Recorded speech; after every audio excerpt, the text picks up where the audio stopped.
Ele transporta até 90 aviões.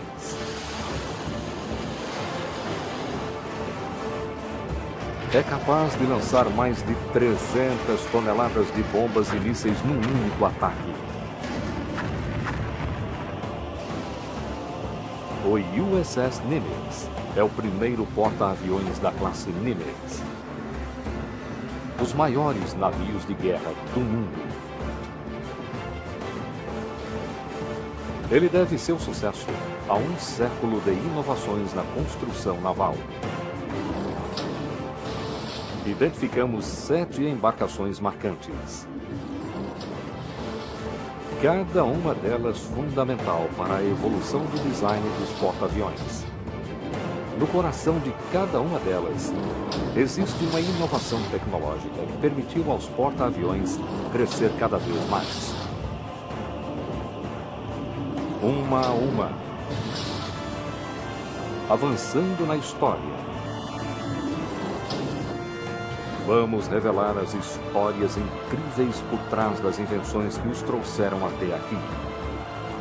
7 passos engenhosos que fizeram deles gigantes na engenharia.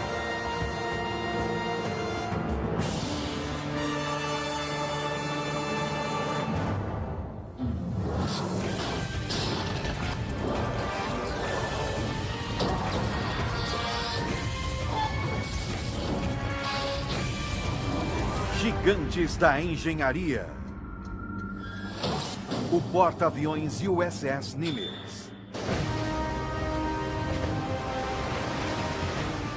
O Nimitz é capaz de se deslocar a mais de 55 km por hora. Navegar mais de 20 anos sem reabastecer. E transportar 6.000 tripulantes.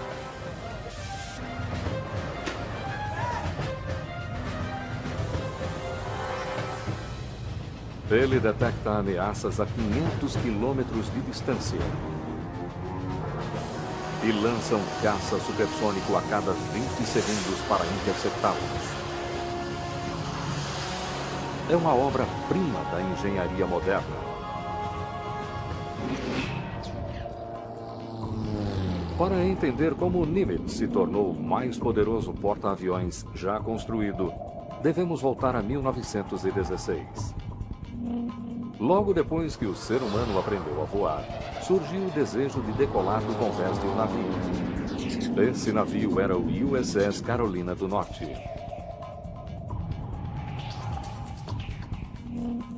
Primeiro passo: decolar.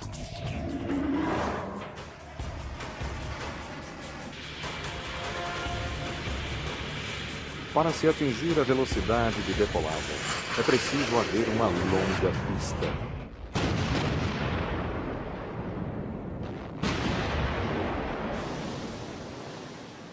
Mas o convés de um navio de guerra está repleto de armas e equipamentos.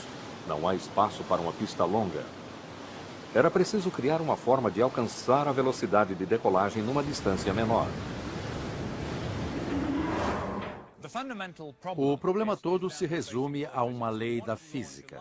Para lançar uma grande massa numa distância curta ou em pouco tempo, é preciso usar de muita energia armazenada rapidamente. Esta é uma tecnologia conhecida há milhares de anos, o estilingue. Eu armazeno a energia esticando o elástico. Ponho minha aeronave nele, solto e ela sai voando. Mas claro que isto não é um avião com um piloto. O desafio de fazer isso no mundo real é muito maior. A solução veio com 2 pioneiros da aviação, Wilbur e Orville Wright. Em 1903, eles realizaram o primeiro voo impulsionado e, em seguida, criaram uma forma própria de lançamento, a catapulta. O projeto consiste de uma torre de madeira de 6 metros, contendo um peso suspenso por uma corda. Quando o peso cai, a corda puxa o avião ao longo de um trilho até ele atingir a velocidade de decolagem.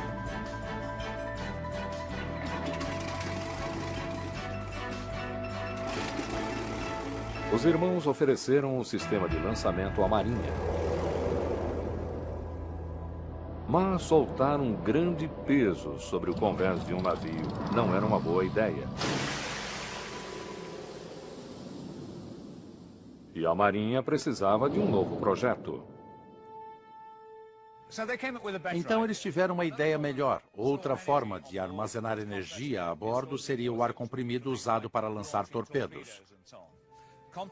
Como o ar comprimido pode ser liberado e gerar impulso, da mesma forma, podemos usar o mesmo sistema para lançar uma aeronave de um navio. Em 1916, a Marinha testou a ideia no cruzador USS Carolina do Norte.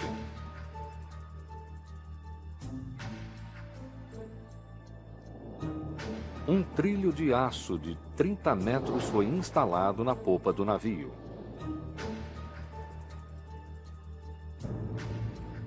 O ar comprimido foi usado para empurrar um pistão e um cilindro. O pistão usava uma corda para puxar o avião no trilho. Mas o ar comprimido sozinho não era forte o bastante para lançar uma aeronave de 800 quilos. Para melhorar o resultado, o cabo foi passado por um sistema de polias. Elas multiplicam a força exercida sobre o avião e aumentam 7 vezes a velocidade.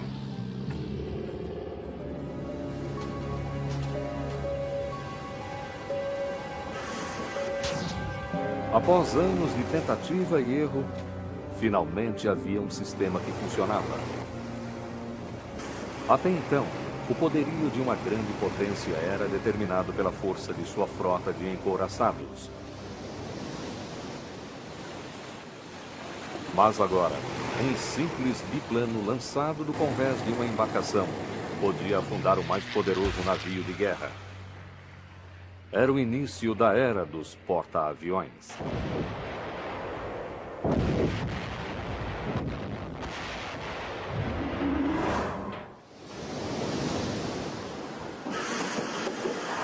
Atualmente, as catapultas são fundamentais para o Nimitz. Sem as catapultas, não há como enviar as aeronaves para suas missões. Elas são basicamente estilingues gigantes. Cabe ao lançador ajustar a catapulta para lançar aeronaves de diferentes tamanhos. Sou lançadora e minha função é verificar o peso do avião e a velocidade do vento no convés e assim determinar os valores a serem utilizados pelo sistema para lançar a aeronave. A tenente Kozlowski ajusta a catapulta para lançar uma série de caças F-18. Cada catapulta é capaz de lançar um Cadillac a 1 quilômetro de distância. O segredo da força está localizado abaixo do convés. Em vez de um sistema complicado de cabos e polias, o Nimitz tem um par de cilindros abaixo da pista. Dentro deles existem pistões. Os pistões são conectados ao avião por meio de canais no topo de cada cilindro. Os cilindros contêm um vapor pressurizado que impulsiona os pistões e o avião para frente.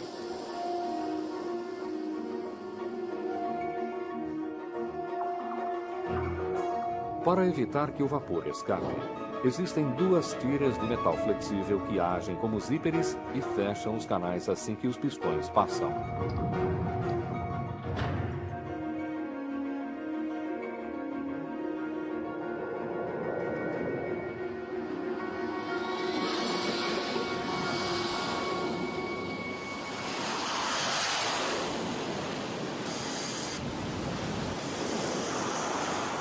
Eles fazem um sinal antes do lançamento, indicando que estão prontos, e eu aperto o botão de disparo.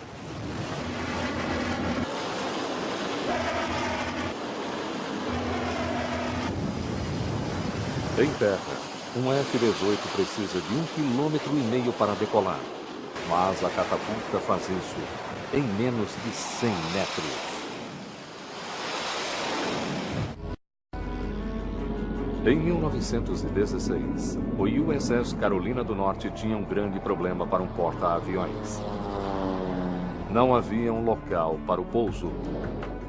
Os aviões usados eram capazes de pousar na água, mas precisavam ser guinchados a bordo todas as vezes que voavam. Algo nada prático para um navio em guerra.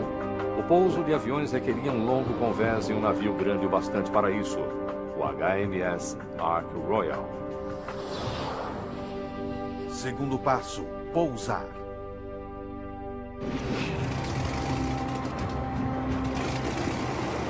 Em agosto de 1917, o piloto britânico Edwin Dunning tentou o primeiro pouso em um navio em movimento. Os obstáculos enfrentados incluíam a ponte central da embarcação, conhecida como superestrutura. Numa manobra audaciosa, o comandante Dunning fez um deslocamento lateral diante dela e pousou no convés dianteiro. 5 dias depois, ele tentou novamente, mas ao pousar, ele perdeu o controle do avião. A tripulação do navio tentou segurar a aeronave, mas o vento forte a jogou pela lateral.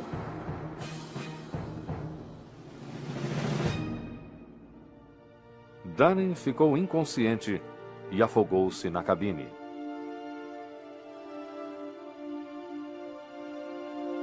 O comandante Edwin Dunning provou que o pouso no convés era possível, mas pagou um preço alto demais.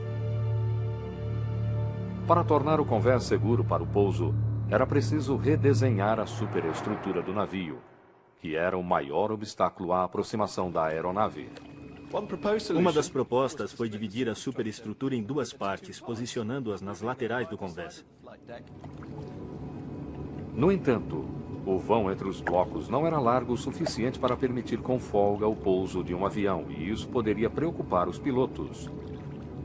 Pensou-se em remover um dos blocos, mas não foi uma boa ideia. Os projetistas procuraram então uma forma de compensar o peso do bloco, que agora chamavam de ilha, para corrigir o equilíbrio do navio.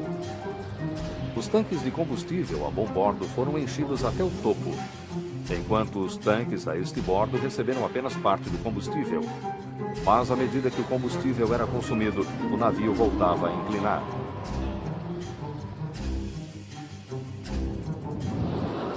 A medida seguinte foi mover todo o hangar para bom bordo, deixando um espaço vazio no lugar. Mas em pouco tempo a tripulação passou a colocar equipamentos no local e o navio ficou desequilibrado novamente. Finalmente, o casco foi fisicamente estendido a bom bordo e os equipamentos mais pesados foram deslocados para equilibrar a embarcação. Após 2 décadas de tentativas e erros, havia um design verdadeiramente revolucionário. E o HMS Ark Royal foi lançado em 1937. O Ark Royal é o pai de todos os porta-aviões modernos. Sua ilha fica a este bordo, permitindo a implantação de um longo convés de voo. Esse desenho serviu de modelo para todos os porta-aviões que se seguiram, incluindo o Nimitz.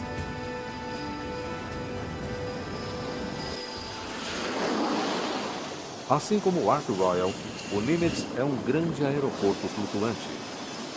A ilha é sua torre de controle, seus olhos, ouvidos e cérebro. No centro nervoso, localizado no primeiro andar, ficam os oficiais encarregados do convés de voo. Acima deles ficam o radar e o controle meteorológico. Mais acima, no 5º andar, fica a ponte do capitão, de onde ele comanda a embarcação e de onde dita estratégias e táticas. E no alto da ilha, logo abaixo dos painéis dos radares, fica talvez o lugar mais importante em qualquer porta-aviões: o controle de voo primário. Aqui, o chefe de área e o mini-chefe têm a principal função neste navio de guerra, a operação dos caças. Ilox Lens. Ilox Lens tripulado e pronto, senhor. Posição ponto 6 estibordo.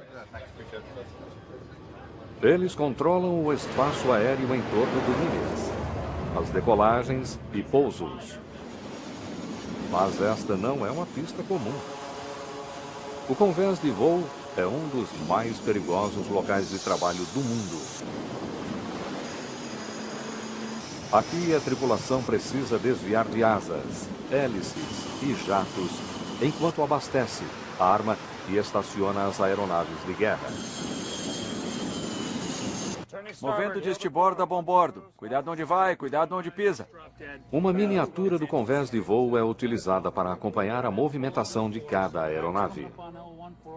Vamos levá-lo de volta ao L4 e abrir um espaço ali. É literalmente uma tecnologia de porcas e parafusos.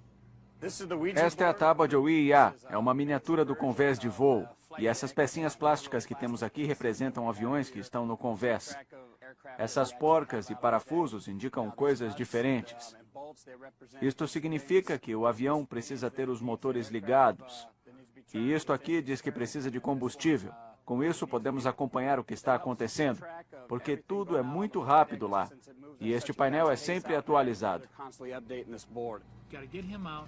Precisa mandar alguém para limpar a L4 e levar esse avião aqui para o hangar. E se quiser, pode pôr 2 ou 3 no elevador, tanto faz.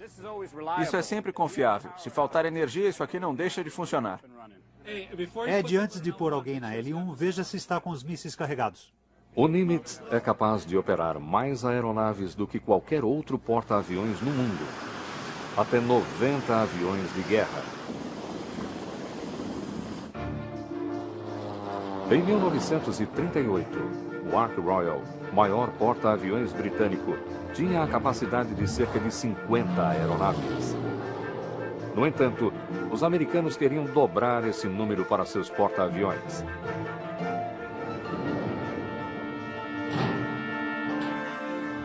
Como não havia espaço nos hangares para isso,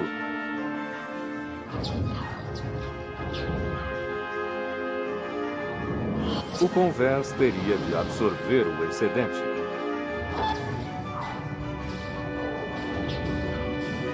Isso seria potencialmente desastroso se um avião não conseguisse parar de imediato durante o pouso. Foram necessários anos para resolver o problema. A solução foi encontrada no USS Hornet de 34 mil toneladas. Terceiro passo, parar. Desde o primeiro porta-aviões, a forma encontrada para diminuir a velocidade das aeronaves foi o uso dos chamados cabos de parada. Os primeiros sistemas consistiam de cordas presas a sacos de areia. O avião descia e se prendia à corda. Mas claro que 2 sacos de areia não eram suficientes. Assim, à medida que ele avançava, iam se prendendo mais sacos de areia até obter-se resistência suficiente para parar o avião. Esse processo não era adequado para aeronaves de alto desempenho. Por isso, novos sistemas foram criados. No Hornet, era preciso segurar um avião de 8.000 quilos pousando a 135 km por hora em apenas 45 metros. A solução adotada foi esta. Assim que o avião pousa, um gancho na cauda se prende a um cabo que o puxa para frente. Abaixo do convés, essa ação força um pistão em um cilindro cheio de fluido. O fluido amortece o movimento do avião ao ser pressionado por um tubo e obrigado a passar por uma abertura parcialmente bloqueada. Uma solução inteligente. Mas, na prática, a captura de um único cabo é muito difícil para os pilotos. Por esse motivo, são colocados vários cabos, um após o outro, aumentando as chances de captura. Mas nem isso garante o sucesso. Durante a Segunda Guerra Mundial, os pousos mais pareciam um acidente controlado. Quando se aproximava do navio, o piloto posicionava o avião bem acima dos cabos, esperando que ele pousasse bem no centro e pegasse um dos 12 cabos. Se não pegasse nenhum deles, tinha então o que chamavam de barreiras Davis, que bloqueavam o trem de pouso do avião, fazendo-o parar. Infelizmente, as barreiras costumavam fazer o avião capotar, mas ele com certeza parava.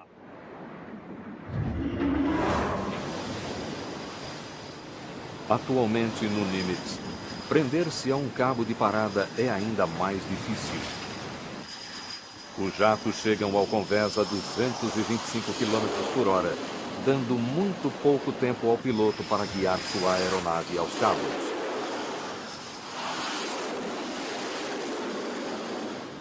É tão difícil que os pilotos são obrigados a fazer mais de 100 pousos simulados antes do primeiro pouso real.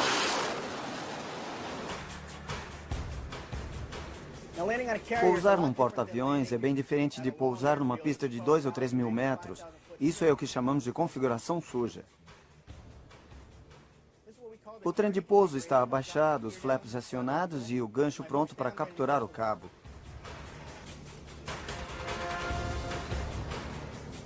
E não há dúvidas, quando o cabo prende, parece um acidente de carro. Você é impulsionado para frente e sabe que o avião vai parar.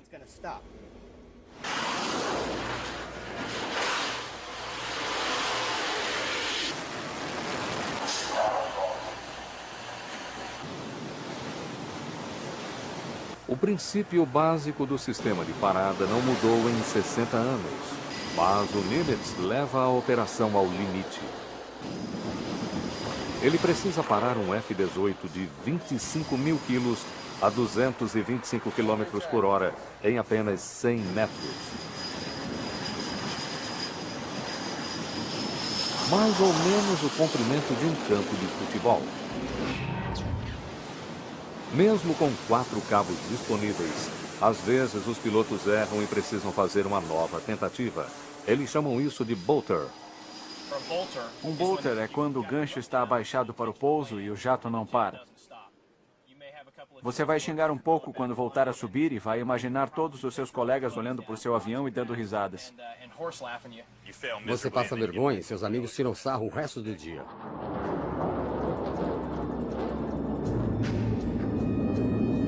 Para que o piloto possa arremeter com segurança, o convés de pouso do Nimitz é direcionado para o mar, afastando-se das aeronaves estacionadas.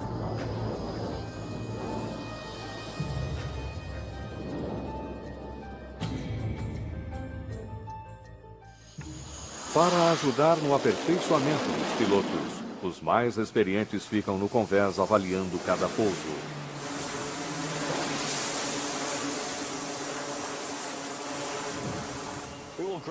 Damos nota no início, na posição central, no fim e novamente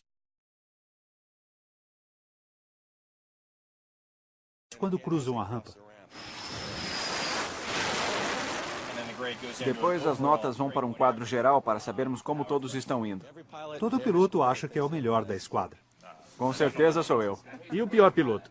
Esse aqui. O cabo de parada permite aos aviões pousarem de forma segura no convés. Mas durante a Segunda Guerra Mundial, o próprio convés tornou-se um alvo para bombardeiros inimigos.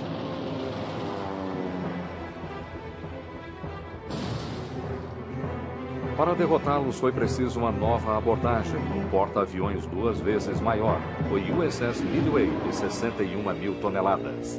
Quarto passo, defesa.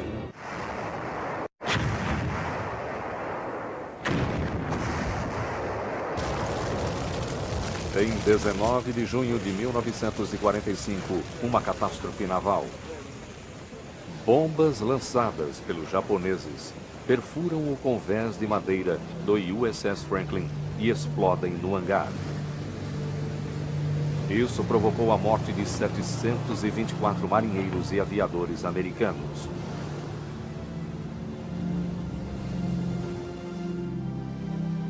A Marinha decide evitar a repetição do fato.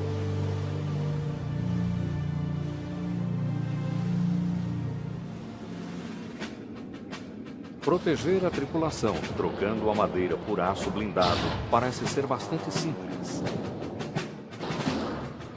Mas isso causa um enorme problema para os projetistas. Quando se troca um convés de madeira por um de aço blindado, o maior problema é o aumento de peso da embarcação. Com isso, o navio acaba perdendo estabilidade e pode virar com as ondas.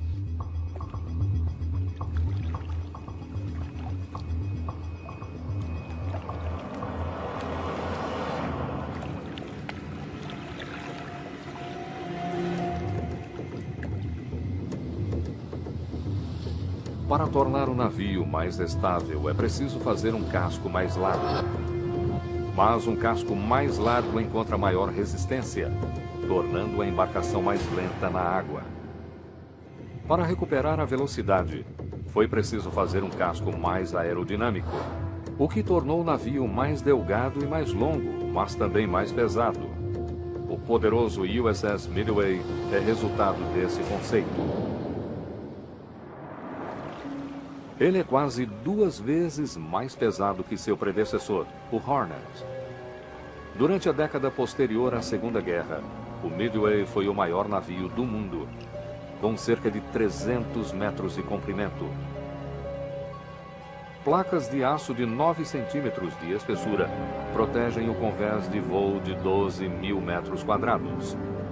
Este é um pedaço de 8 centímetros da placa. A embarcação pesa 61 mil toneladas. O Midway é tão bem protegido que está em atividade há mais de 47 anos.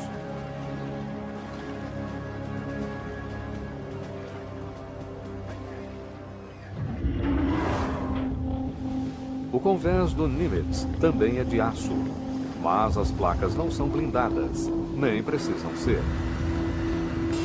Nenhuma aeronave inimiga será capaz de chegar perto bastante para lançar uma bomba, pois inúmeros sistemas de última geração protegem a embarcação. Para começar, radares de longo alcance examinam os céus em busca de intrusos. Se houver algum, caças F-18 podem ser lançados para interceptá-lo e destruí-lo. Se algum míssil inimigo passar pelas aeronaves, encontrará outra linha de defesa. Uma série de encouraçados armados com mísseis. Por fim, o Nimitz pode lançar os próprios mísseis, capazes de destruir qualquer alvo num raio de 8 quilômetros. A equipe tática controla esse escudo de defesa a partir de um posto protegido no interior do Nimitz. Podemos nos proteger de ameaças distantes com aviões ou de perto com nosso sistema de defesa pontual. Caso tudo isso falhe, o capitão ainda pode recorrer a uma tecnologia de eras passadas. Temos metralhadoras calibre 50 operadas por nossa tripulação, além de várias outras defesas. Temos várias armas para proteção. O convés blindado deu ao Midway a proteção de que ele precisava, mas seus aviões estavam ultrapassados. Nos anos 50, a Marinha queria pôr jatos nos porta-aviões.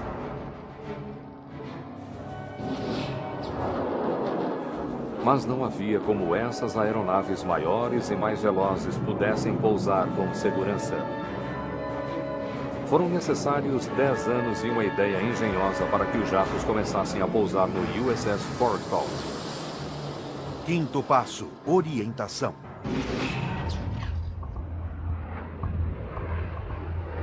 Em dezembro de 1945, um jato pousou em um porta-aviões pela primeira vez.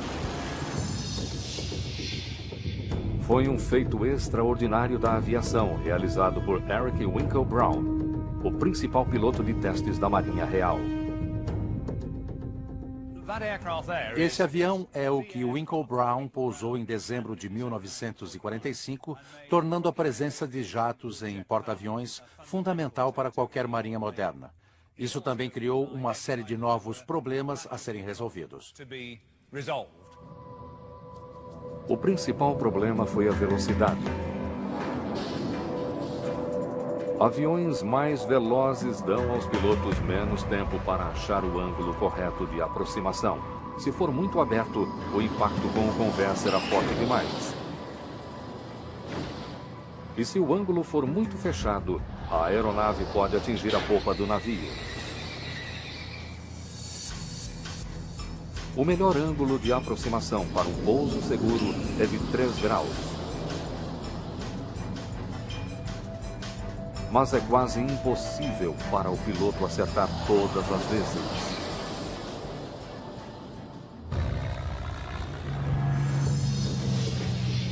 Em aviões mais lentos, como o Hellcat, os pilotos tinham tempo para seguir as instruções de um tripulante no convés que utilizava pás de sinalização. O ex-piloto da Marinha Real, Nick Goodhart, explica como funcionava o sistema. Eu me aproximava e ele achava que eu estava alto demais. Então fazia um sinal e eu pensava, ah, sim, alto demais. E reduzia a velocidade e descia um pouco. Aí ele dizia, não, não, baixo demais. Eu acelerava um pouco e ficava numa posição razoavelmente boa. Quando eu estava chegando, ele fazia o sinal de cortar. E eu cortava a aceleração. E descia graciosamente no convés e todos ficavam felizes. Pelo menos, essa era a teoria.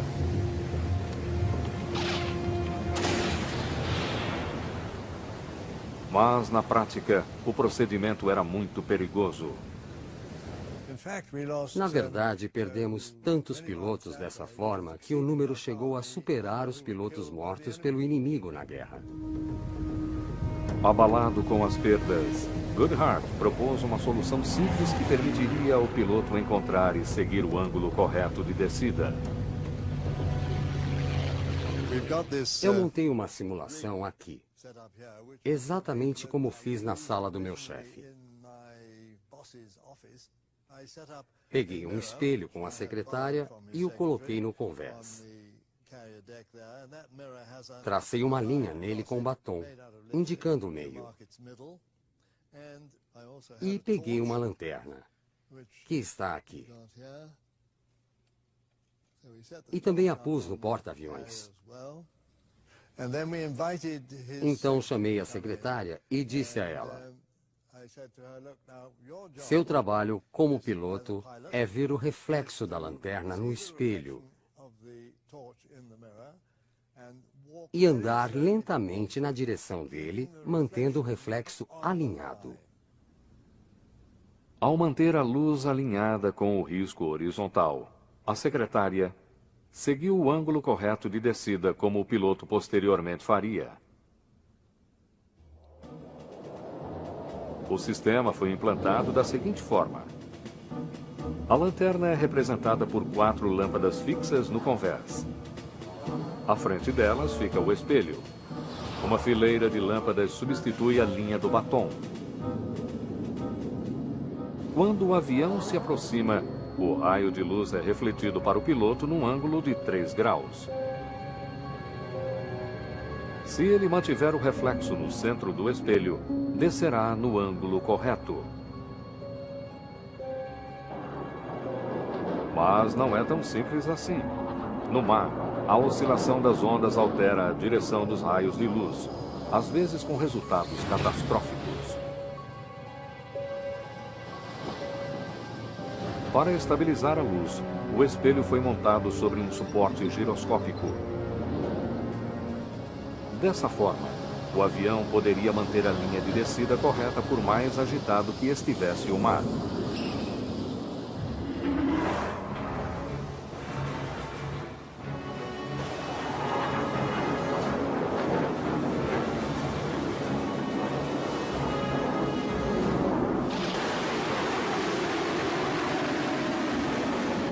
O sistema criado pelo almirante Goodhart foi um grande sucesso, não importando o tamanho e a velocidade da aeronave. Isso permitiu que uma nova geração de caças supersônicos e bombardeiros nucleares pousasse em porta-aviões.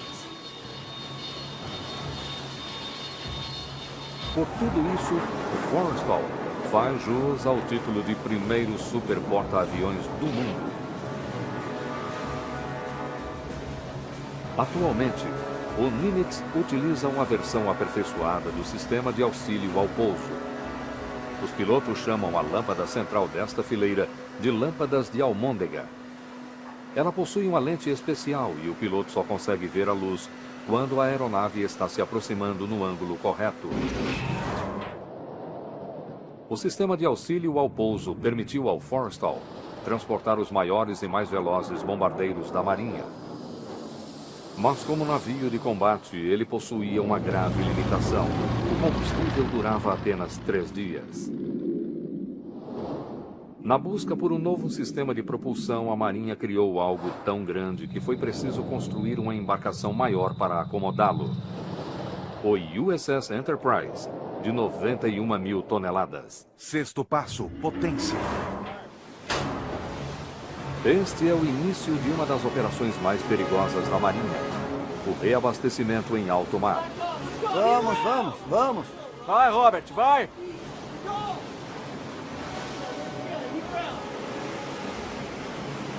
Um porta-aviões convencional esvazia os tanques de combustível em cerca de 3 dias e então precisa reabastecer.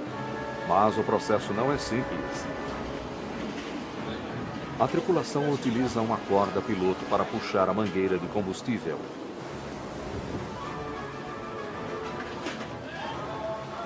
Assim que ela é conectada, é feita a transferência de mais de 2 milhões de litros de combustível, que são suficientes para apenas 72 horas de navegação. O processo ligava o porta-aviões a uma embarcação mais lenta, um navio-tanque, deixando ambos vulneráveis a ataques de aviões e submarinos inimigos. Tinha que haver uma opção melhor. Uma solução seria captar a energia colossal gerada pela divisão do átomo, produzindo energia nuclear. Cientistas descobriram que o lançamento de partículas contra átomos de urânio quebra os elos que mantêm os componentes unidos. Uma reação em cadeia na usina nuclear no interior do navio provocaria uma enorme liberação de energia na forma de calor. Esse calor poderia então ser usado para gerar vapor. A descarga de vapor através de uma turbina faz as pás girarem em alta velocidade.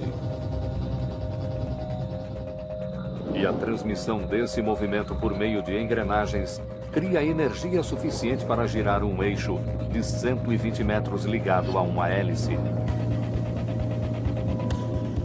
O porta-aviões possui 4 hélices iguais a esta, que juntas impulsionam a embarcação de 91 mil toneladas a mais de 55 km por hora. No entanto, a energia nuclear tem um preço. Para proteger a tripulação da radiação, é preciso envolver o reator com centenas de toneladas de chumbo. No total, o porta-aviões utiliza 8 reatores.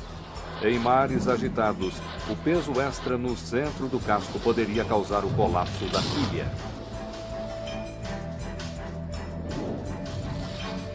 Por esse motivo, a quilha foi reforçada com uma estrutura de células de aço em forma de colmeia. Isso distribuiu o peso dos reatores e levou ao nascimento do maior porta-aviões que o mundo já viu. O USS Enterprise entrou em operação em novembro de 1961. Seus 8 reatores nucleares fazem dele a maior usina nuclear do mundo, com capacidade para suprir a energia de uma cidade de 500 mil de habitantes. Além disso, ele possui uma vantagem enorme sobre os porta-aviões convencionais. É capaz de navegar durante 3 anos sem precisar ser reabastecido. Atualmente, os porta-aviões da classe Nimitz só precisam ser abastecidos uma vez a cada 20 anos. Eles utilizam somente 2 reatores para produzir a mesma quantidade de energia à embarcação. E o espaço que antes seria utilizado para armazenar o combustível para os motores é hoje usado para estocar munição e combustível para os jatos. Os reatores também distribuem energia por meio de 2.400 quilômetros de cabos para abastecer esta verdadeira cidade no mar. 6.000 cabeças deitam-se sobre 14.000 fronhas entre 28.000 lençóis. Todos os dias, os cozinheiros preparam 18.000 refeições, com um suprimento de 120.000 ovos, 15.000 quilos de batatas e mais de 11.000 quilos de carne. Mas pode ser um lugar solitário. A pior coisa de estar no Nimitz é ficar longe da família. Ficar longe de casa. Todo dia é o mesmo dia, não muda. Todo dia é igual, sempre dizemos que todo dia é segunda-feira. A amizade entre os pilotos é a única coisa que nos faz aguentar, ajuda a manter o senso de humor e a sanidade. Nos últimos 30 anos, esta comunidade flutuante vem demonstrando seu valor lançando poderio aéreo diretamente no coração do inimigo em conflitos no mundo todo. O primeiro porta-aviões da classe Nimitz foi lançado em 1975. O sucesso foi tão grande que a Marinha encomendou outros 9. Mas se passaram 7 anos até que o primeiro fosse construído e pudesse operar. E havia apenas uma doca seca em todo o país, grande o bastante para comportar um porta-aviões de 99.000 toneladas da classe Nimitz. Devia haver uma forma mais rápida de construir o porta-aviões do futuro. 7º passo, construção. Até 1981, os Estados Unidos construíam porta-aviões usando métodos tradicionais, como se fossem edifícios, de baixo para cima. Uma embarcação utiliza cabos suficientes para cobrir a distância de Nova York a Dallas. Mais de 45.000 toneladas de aço e um exército de operários. O número de especialistas envolvidos era enorme. Metalúrgicos, construtores navais, carpinteiros, eletricistas e muitos outros. Com isso, a construção era muito lenta, ocupava a doca seca por um longo tempo. Os eletricistas atrapalhavam os encanadores, que por sua vez atrapalhavam os soldadores nos compartimentos congestionados. Por esse motivo, a construção de um porta-aviões chegava a consumir 33 milhões de horas de trabalho. Atualmente, o porta-aviões é construído separadamente, seção por seção, e em seguida as partes são soldadas.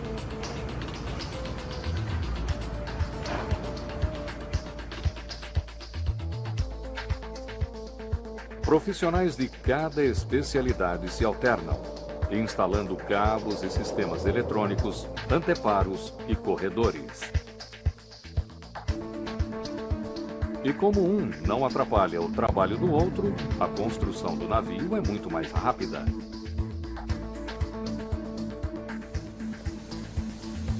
Um trabalho que consumia 3 horas da forma tradicional, agora é feito em apenas 1 hora, utilizando o novo método modular.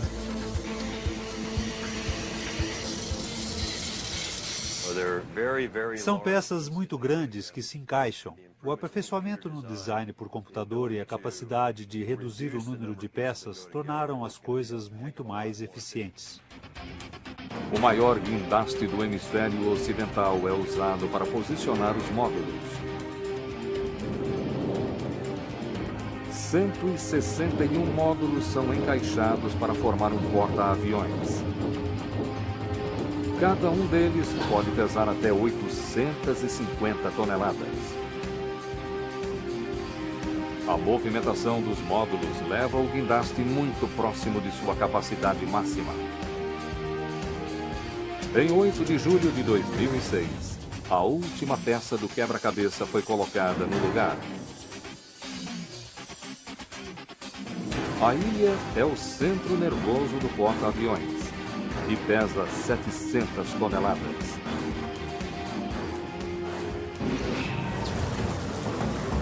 Finalmente, após 3 anos de construção, a doca seca foi inundada. A missão estava cumprida. O último e mais novo porta-aviões da classe Nimitz, o USS George H.W. Bush, segue para o mar. Ele é o resultado de 100 anos de inovações no projeto de porta-aviões. Seu convés está pronto para a última geração de caças stealth. O bulbo no casco reduz enormemente o arrasto. Materiais compostos reduziram o peso da ilha. E sistemas automatizados diminuíram o tamanho da tripulação. O USS George H.W. Bush é de fato um navio de guerra de 6 bilhões de dólares.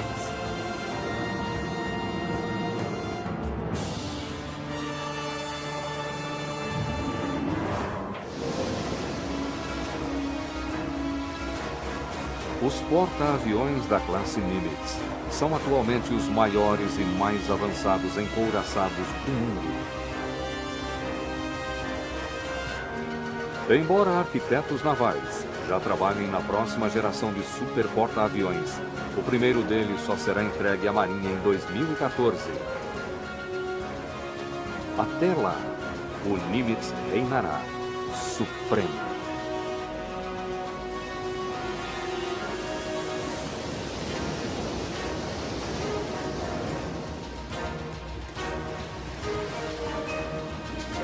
Versão Marshmallow São Paulo.